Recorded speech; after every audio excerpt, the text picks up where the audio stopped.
Very good.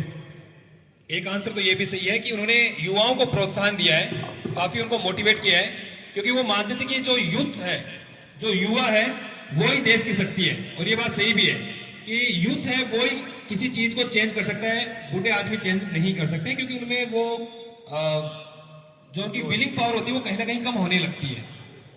इसके अलावा स्वामी विवेकानंद खुद युवा थे। और एक मैं इंसिडेंट बताऊंगा, उसके बाद में हम इनकी दीप प्रज्वलन करके विधिवत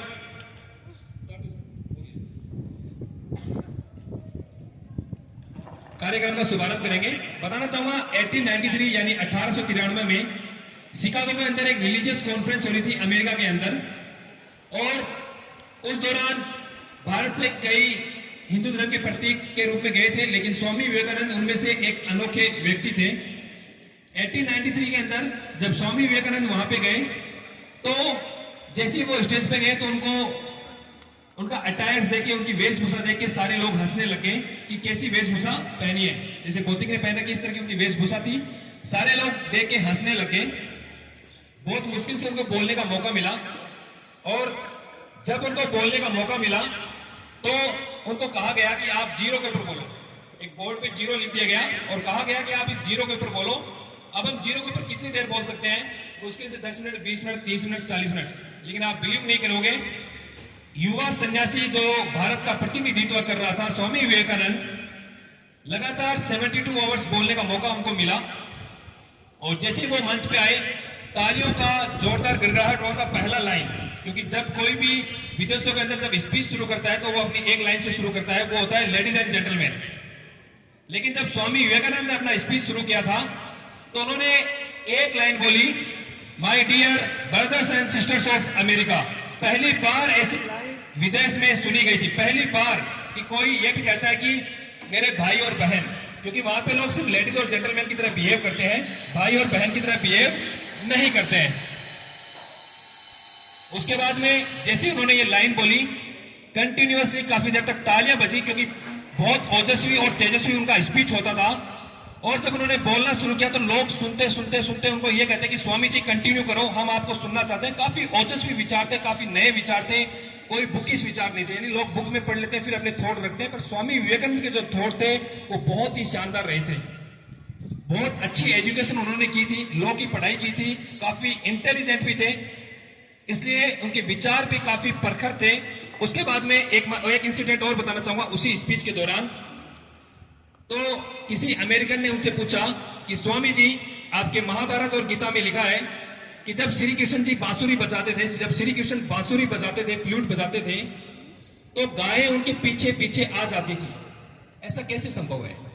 और हम में से मोस्टली लोग क्या कहेंगे कि भाई लिखा है तो सही होगा।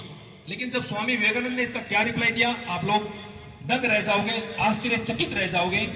स्वामी जी कुछ नहीं बोलते। उसके बाद में अमेरिकन ने क्वेश्चन पूछा कि जब श्री कृष्ण फ्लूट बजाते थे तो गाय उनके पीछे पीछे कैसे आ जाती थी? स्वामी विवेकानंद ने कोई रिप्लाई नहीं दिया, और फिर धीरे धीरे क्या किया, जहां जिस असेंबली में स्पीच हो रहा था, धीरे धीरे पीछे हटना शुरू किया।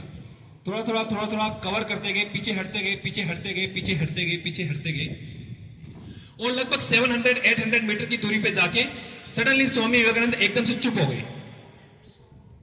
एकदम से जैसे चुप हुए, चारों तरफ सन्नाटा सा था। सबने कहा ये क्या बात? स्वामी जी बोलना शुरू करो, आप चुप क्यों हो गए? स्वामी जी आप बोलना शुरू करो, आप चुप क्यों हो गए?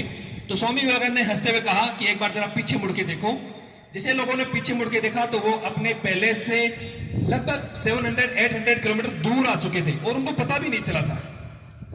तो स्वामी विवेकानंद ने एक बात कही कि ये वो रीजन है, ये वो आंसर है जो आपने मुझसे क्वेश्चन किया था कि श्री कृष्ण जब बांसुरी बजाते थे तो गाय उनके पीछे पीछे, यानी काऊ उनके पीछे पीछे कैसे आ जाती थी? तो स्वामी विवेकानंद ने कहा कि जिस तरह मेरी बातों में आपको रस मिल रहा है, मेरी बातें आपको अट्रैक्ट कर रही हैं और आप पीछे पीछे पीछे पीछे आ गए और आपको पता भी नहीं चला, उसी तरह से श्री कृष्ण की जब बांसुरी बजती थी उसमें वो धुन होती थी, उसमें वो प्रेम होता था कि गाय उनके पीछे पीछे आ जाती थी। इतना प्रखर माइंड था उनका, बहुत शानदार व्यक्तित्व है और मस्तिष्क के धनी थे स्वामी विवेकानंद। एक बात और कहना चाहूंगा प्यारे बच्चों, जितने भी यूपीएससी की प्रिपरेशन कर रहे हैं ना, उनकी डेस्क के ऊपर स्वामी विवेकानंद का फोटो मिलता है, क्योंकि बहुत माइंडेड थे वो। तो आज उन्हीं की हम जयंती मनाएंगे, उन्हीं का जन्म दिवस हम यहाँ पे मनाएंगे। और कहते हैं कि स्वामी विवेकानंद जिस किताब को एक बार पढ़ लेते थे उसको दोबारा उनको पढ़ने की जरूरत नहीं होती थी, उनको पेज नंबर भी याद रहता था। हजारों लाइब्रेरी उनके दिमाग में फिट थी, कंप्यूटर से भी फास्ट माइंड उनका था। एक बार स्कैन करना था बस, पढ़ा, लाइफ टाइम याद। काफी कंसंट्रेशन यानी एकाग्रता के साथ वो पढ़ाई करते थे। और मात्र 28 वर्ष की उम्र में अमेरिका गए थे, मात्र 28 वर्ष की उम्र में अमेरिका गए थे। कोई खास सपोर्ट नहीं था, अपने दम पे गए। राजस्थान के एक महाराजा अजीत सिंह थे, उन्होंने उनको सपोर्ट किया था। दोनों काफी बेस्ट फ्रेंड थे और काफी आज इसीलिए साउथ के अंदर, वेस्ट बंगाल के अंदर, पूरे हिंदुस्तान के अंदर स्वामी विवेकानंद की तुति बोलती है। और सबसे ज्यादा अगर आप देखोगे तो रेस्पेक्ट सबसे ज्यादा अगर देखने को मिलती है तो साउथ के अंदर ही स्वामी विवेकानंद की रेस्पेक्ट देखने को मिलती है। नॉर्थ में भी है पर सबसे ज्यादा रेस्पेक्ट स्वामी विवेकानंद की साउथ के अंदर ही देखने को मिलती है। और मैं भी अपने आप को सौभाग्यशाली समझता हूं कि आज मैं दक्षिण भारत में होकर स्वामी विवेकानंद के बारे में अपने विचार रखना हूं। धन्यवाद। अब